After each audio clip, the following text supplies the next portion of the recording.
यहाँहरूलाई स्वागत छ। आज कुशे औँसी अर्थात् बुवाको मुख हेर्ने दिन र मोतीराम जन्म जयन्ती।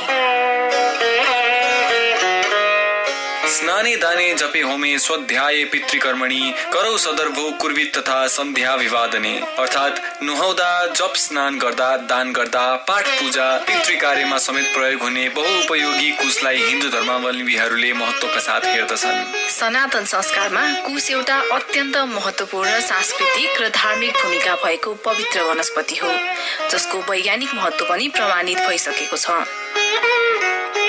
वैज्ञानिक भाषामा इराग्रोस्टिक साइनोसोर्डिस भनिने कुश एउटा धार्मिक आस्था बोकेको धारिलो घाँस हो। नेपालको तराईदेखि पहाडसम्म सहजै पाइने वनस्पति कुशको जराबाट विभिन्न प्रकारका औषधिहरू पनि बनाइन्छ। परापूर्व कालमा पाठशालामा अध्ययनरत विद्यार्थीहरूको परीक्षा लिने क्रममा कुशको धारिलो घाँसलाई खाली हातले काट्न लगाइन्थ्यो। यसो गर्दा कुशको धारले हात नकाटिकन जसले कुश फेला पार्न सक्छ उसलाई अब्बल मानिन्थ्यो। कुश सनातन संस्कारको देवकर्म र पितृकर्म दुवैमा अनिवार्य वनस्पति हो।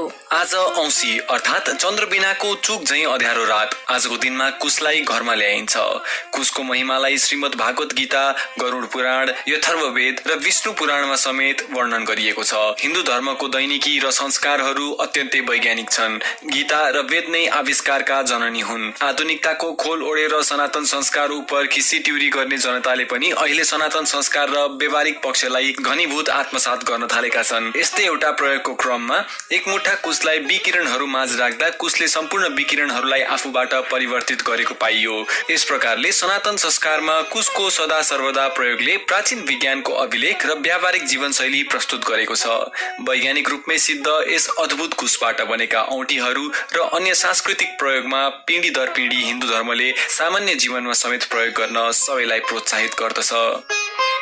कुशलाई दाहिने हातको औँलामा औँठीको रूपमा प्रयोग गर्दा वातावरणमा भएको गलत तरङ्ग र विकिरणहरूलाई निस्तेज गर्ने विश्वास र विज्ञानत प्रमाणित सिद्धान्तहरूले स्पष्ट पार्छन्। मातृदेवो भव, पितृदेवो भव, गुरुदेवो भव अर्थात् आमा, बुवा, गुरु सबै भगवान हुन्। कुशे औँसीलाई बुवाको मुख हेर्ने औँसी पनि भनिन्छ। आमाको मुख हेर्ने दिनमा आमाको सम्झना गरियो, गुरु पूर्णिमामा गुरुको सम्झना गरियो भने आजको दिन पिताको सम्मान, सम्झना अनि विशेष समर्पण गर्ने दिन। संसारमा हरेक बिहान बिस्तारै गएर एउटा साँझमा रूपान्तरित हुन्छ। उदाएर सूर्य अस्ताउने रीत छँदैछन् र यिनै दिन र साँझको क्रमसँगै जीवन बढ्दै गएर कहिले बुवा त कहिले छोरा, कहिले आमा त कहिले छोरीको भूमिका निर्वाह गर्ने क्रम चलिरहन्छ। चाहे जुनसुकै धर्म या सम्प्रदायका भए पनि बुवाको हात समातेर तोते बोली बोल्दै लरबरिएका पाइला चाल्न सिकेको हामी मध्ये धेरै छौं र त्यसरी ताते ताते गरेर हिँड्न सिकाउने, हाम्रो जीवन सजाउन दिनरात अहोरात्र खटेर हामीलाई कर्म दिने अनि सुरक्षा दिने बुवा सायद शब्दले नै व्याख्या गर्न सकिन्न। तिनै बुवाहरूको बुढेसकालको बलियो लाठी बन्नलाई हामी मध्ये धेरैले कडा परिश्रम पनि गरिरहेकै छौं होला। जे होस्, आमा बुवा नै यस जगतका देखिन सक्ने भगवानहरू हुन्। आजको दिन पृथ्वी लोकका सम्पूर्ण पिताहरूलाई स्मृति गर्दै कोटी कोटी नमन गरौं। यी छोराछोरी बढ्लान्, कमाई गर्लान्, दुधभात देलान् मलाई भनेर हरेक बाबुआमाले आफ्ना छोराछोरीसँग अपेक्षा राखेका हुन्छन्। सानामा आफूले थाङ्ना धोएर कोखाई कोखाई गरेर खुवाएर रुँदा फकाएर माया गरेर हुर्काएको छोराछोरीहरूले पछि हुर्किएर आफूलाई दुधभात अर्थात् मिठो पोसिलो खानेकुरा देलान्, माया गरेर राख्लान् भन्ने आशा हुन्छ। एउटा सामान्य मानव जीवनमा आधा राम्रो छोराछोरी बन्ने उत्कृष्ट चाहना र आधा राम्रो बुवा आमा बन्ने अभ्यासमै बित्दछ। कर्तव्यको यो जीवन स्वरूपमा बुवा आमाको महत्त्व धेरै हुन्छ। एउटा बच्चाले सफा र फोहोर जान्दैन, लगाएको लुगामै पनि दिसा पिसाब गरिदिन्छ र ती सबै फोहोरहरूलाई सफा गर्दै बुवा आमाले छोराछोरीलाई नुहाई धुवाई पुनः सफा कपडा लगाइदिन्छन् र त्यसरी हुर्केको बच्चाले भविष्यमा ठूलो भएर आफ्ना बुवा आमाको ख्याल राख्दछ, माया दिन्छ अनि सम्मान पनि। हाम्रो संस्कारले हाम्रो जिम्मेवारीलाई एकदमै सहज र सरल तरिकाले व्याख्या गरिदिएको छ। हाम्रो माता पिता प्रतिको जिम्मेवारी हामीले उहाँहरूको हामी प्रतिको लगाव र प्रेमले झन प्रगाढ बनाउँदछ। कुशे औँसीका दिन पिताको भौतिक उपस्थिति हुने छोराछोरीले उनको मुख हेरेर मिठाई, फलफूल, कपडा आदि उपहार दिने र परदेशमा हुने छोराछोरीले फोनबाटै पनि कुरा गर्दछन् भने भौतिक रूपमा अस्त भइसकेका पिताहरूलाई छोराछोरीले तस्बिर हेरेर अथवा विभिन्न शक्तिपीठका पवित्र तीर्थस्थल पुगेर स्नान गरी पितृहरूको नाममा श्राद्ध गरी तर्पण दिई सीधा दान गरी आध्यात्मिक चिन्तनबाट समेत सम्झना गर्ने गर्दछन्।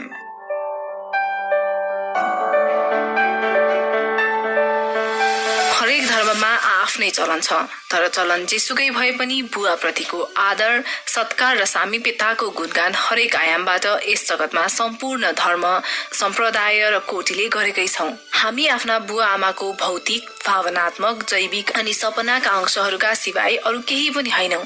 हामीमा बगेको रगत, अडेको संस्कार र गढेका सपनाहरू हाम्रा मातापिताबाट धेरै नजिक हुन्छ। ती सपना र सम्भावनाका प्रदायक, जीवन सृष्टिकर्ता, चराचर जगतका सम्पूर्ण आदर्श बुवाहरूलाई स्मृति। बढ्दो आधुनिकतासँगै बुवा आमाहरूलाई वृद्ध आश्रममा राख्ने, समय र स्रोतको अभावमा हेला गर्ने, झर्को फर्को मान्ने चलनहरू बढेर गइरहेको छ। तर बुवालाई हेला गर्ने र चित्त नपुर्याउने कर्म जगतलाई पक्कै मान्य छैन। हामी पनि एक दिन बुवा या आमा हुन्छौं, तसर्थ हामीले जे गर्छौं त्यही नै पछि प्राप्त गर्दछौं। आउँदा पुस्ताहरूमा पनि पितृमोहको भावना अझ प्रगाढ पार्न आजको पुस्ताले पितृपतिको दायित्व पूरा गर्नुपर्ने महत्व र आवश्यकता झन बढ्दै गएको छ। बुवाको माया गर्न धर्मले पक्कै बाँधेको छैन, समयले छेकेको छैन अनि भूगोलले स्नेह र सम्झनालाई कैद गर्न सक्दैन। हिउँको कठ्याङ्ग्रिदो चिसो ठण्डीमा हुनुहुन्छ, हावाहुरी बतासमा हुनुहुन्छ, मरुभूमिको गर्मीमा हुनुहुन्छ, समुद्र तटमा हुनुहुन्छ, यी अवसरहरूसँग पैठे जोरी खेल्दै हुनुहुन्छ। जन्म दिने बुवालाई एक फेर खुसी साथ स्मरण गरौं। उहाँलाई आफूले माया गरेको कुरा आफ्ना अनन्यहरूलाई जानकारी दिउँ र एक फेर बाल्यकालका यादहरू सम्झेर मुस्काउन हुँदैन र? सामाजिकीकरण, सभ्यता र संस्कारको यो चक्रमा मान्छे कहिले अभिभावक हुन्छ? असल छोराछोरी र असल बुवामा बन्न सिकौं। अब कुरा गरौं मोतीराम जन्म जयन्तीको बारेमा। कहाँसम्मको आँट लौ हेर तिनको, रिसाएर आँखा पनि तर्न लागे। एकैपल्ट आँखा घुमाइदिनाले कति मर्न लागे, कति डर्न लागे। ल है, कुशे औँसी त नेपाली जीवनशैलीमा धेरै नै महत्व बोकेको चाड हो। एकतर्फ कुश भित्र्याउने चटारो भने बुवाको मुख हेर्ने चटारो अर्कोतर्फ रहन्छ। यसै चटारोको बीचमा आजको दिन नेपाली साहित्य नक्षत्रका युग कवि मोतीराम भट्टको जन्म जयन्ती पनि हो। माथिको श्रृंगार रस मोतीराम भट्टको सृजनाबाट प्रस्तुत गरेका थियौं।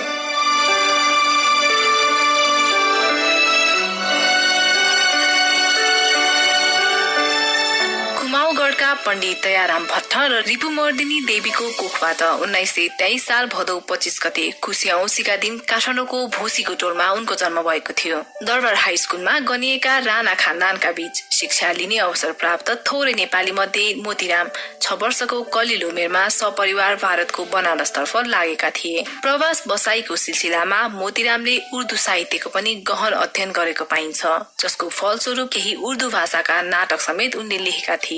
नेपाली साहित्यिक कौशलतालाई मलजल गर्न र यसको विकासको लागि उनले आफ्नो जीवनको अत्यन्त कम समयमा गरेको प्रयास अतुलनीय छ। नेपाली साहित्यमा समालोचनाको प्रारम्भ गर्ने मोतीरामलाई आदिकवि भानुभक्तसँगै श्रद्धापूर्वक लिने पहिलो नाम पनि हो। साहित्यिक अग्रता मात्र नभई उनमा राष्ट्रियता र नेपाली हुनुमा गर्व थियो भन्ने कुरा उनको लेखनले स्पष्ट पार्दछ।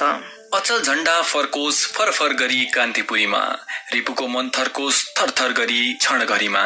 यवन्तले राज गर्दा कति पतित हिन्दुस्थल भयो, फगत यो नेपालको मुल्क बीच कञ्चन रही गयो। आदिकवि भानुभक्त आचार्य र मोतीराम भट्ट एक अर्काका पर्यायवाची मानिन्छन्। साथीको विवाहमा भानुभक्तको केही फुटकर कविताहरू सुनेका मोतीरामले त्यस पश्चात भानुभक्तका कृतिहरूलाई जनमानसमा उजागर गर्न अथक प्रयास गरेको पाइन्छ। भानुभक्तका फुटकर कविताहरू र अन्य कृतिको बारेमा मोतीरामले अध्ययन उत्खनन गरी नेपाली समाजमा उजागर नगरेको भए सायद आज भानुभक्तका सबै कृतिहरू हामी माझ हुने थिएनन्। भानुभक्तको जीवनी पनि मोतीरामले नै लेखेका हुन्। नेपाली भाषाको पहिलो मासिक पत्रिका गोर्खा भारत जीवनलाई बनारसमै रहेर व्यवस्थापन तथा प्रकाशनको श्रेय उनै मोतीराम भट्टलाई जान्छ। नेपाली साहित्यिक भिडका अद्वितीय तथा आफ्नो नाम जस्तै अत्यन्तै चम्किला मोतीरामका कृतिहरू मनोवेग प्रवाह, गजेन्द्र मोक्ष, प्रहलाद, भक्ति कथा लगायत आज पनि उपयोगी र महत्वपूर्ण छन्। उनका नाटकहरू शकुन्तला, प्रियदर्शिका र पद्मावतीको चर्चा बेला बेला अग्रज साहित्यकारहरूले अत्यन्तै सम्मानका साथ गरिरहन्छन्। मित्र देव शमशेर जङ्गबहादुर राणाको अनुरोधमा शारदाको नाट्य निर्देशन गरी प्रधानमन्त्री वीर शमशेरको दरबारमा मञ्चन समेत गरिएको थियो। त्यस पश्चात कहीँ कतै शारदा मञ्चन गरिएको बारे त्यति चर्चा पाइँदैन। जाँदा जाँदै हाम्रा अग्रज श्रद्धेय मोतीराम भट्टको यो साहित्यिक भाव केवल यहाँहरूका लागि हाम्रो पात्रमा। कहाँ जन्म पाएँ कहाँ आज पाएँ, कहाँ जन्म पाएँ कहाँ आज पाएँ, दुखीमा म पहिला भनी चाल पाएँ। हेर कर्म मेरो पनि के रहेछ, विधाता म माथि बिरानै भएछ। यी जस्ता अराई म बस्ने उसोरी, यिनैको हुकुममा छु अहिले कसोरी। विवेक छैन कति पनि दैवलाई, न मेरै दोष के भनौं यसलाई। नेपाली भाषामा गजलको प्रारम्भ यिनै महान मोतीरामले गरेका हुन्। उनको गजलमा प्रेम पाइन्छ, नारी संगत र सामिप्यता पाइन्छ। श्रृंगार रसले भरिएका उनका गजलहरू अत्यन्तै लोभ लाग्दछन्।